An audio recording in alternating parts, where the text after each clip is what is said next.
Organizations succeed or fail, and eventually live or die, by how well they do 5 things. Understand reality, govern their work, create value, preserve capability, and earn credible advocacy. But most of what determines these outcomes exists far beyond the org charts. The whole point of CoFormation is to bring this huge, largely untapped potential into the organization's work in a governed and effective way. Customers and users, for example, often know better than internal teams where products fail in the real world. Suppliers see possibilities buried deep inside the supply chain. Specialists have already solved the problems internal teams may be grappling with, as well as many they've never even thought about, let alone encountered. Contributors, maintainers, and die-hard supporters possess skills, relationships, and credibility that could take an organization years and millions of dollars to build, and even then the organization may still fall short. Together, these people represent a force far greater than any organization could ever put on its payroll.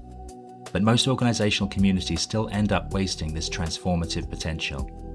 Some organizations try to overcome this by collecting surveys, support tickets, setting up customer success departments to field comments and ideas. But even then, knowledge usually gets separated from the people outside the organization, the people who actually understand it fully and are capable of acting on it. Warnings become separated from the evidence supporting how urgent they are. Contributions get recorded, summarized, added to a to-do list, then often forgotten and buried before reaching anyone with the authority to act. Even success gets wasted. In the rare cases where people inside and outside an organization create something valuable together, those involved eventually disperse. The relationships, know-how, and capability that made all that success possible disappear with them. What's typically left is a graveyard of files. The waste is staggering, but the competitive consequences are worse.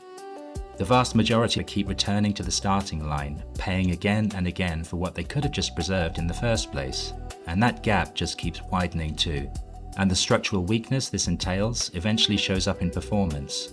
Revenue, speed to market, product quality, customer retention, resilience, market share, or the cost of replacing lost capability. And by the time the problem becomes impossible to ignore, the contest may already be over. For some organizations, this is the difference between leading and following. And for those who are trailing, it's existential. The difference between survival and failure. CoFormation was created to end this. Now, this issue has bothered me for years. We spend roughly a third of our waking lives at work, and this shouldn't be characterized by so much wasted potential. That frustration I feel, combined with over a decade of research and hands-on work with communities, led me to develop CoFormation. But a handful of organizations, a relatively tiny minority, have understood this problem and learned how to reach beyond their boundaries, at least to some extent. They use this edge and bring outside knowledge into real decisions and get external capability involved in production. They preserve what each project creates so that every completed cycle makes them stronger. You'll see examples of what these external capabilities can achieve, what destroys them, and what organizations ultimately pay when they try to operate without them. Fragments of the answer already exist in communities such as Linux, Wikipedia, and Lego, but CoFormation goes beyond these piecemeal solutions. It is the complete category and provides a deliberate way to systematically build the capabilities I've just described around an organization's work.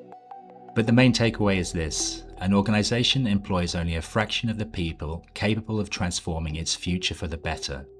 Those that learn how to harness this incredible, decisive power surrounding them become extraordinarily difficult to beat.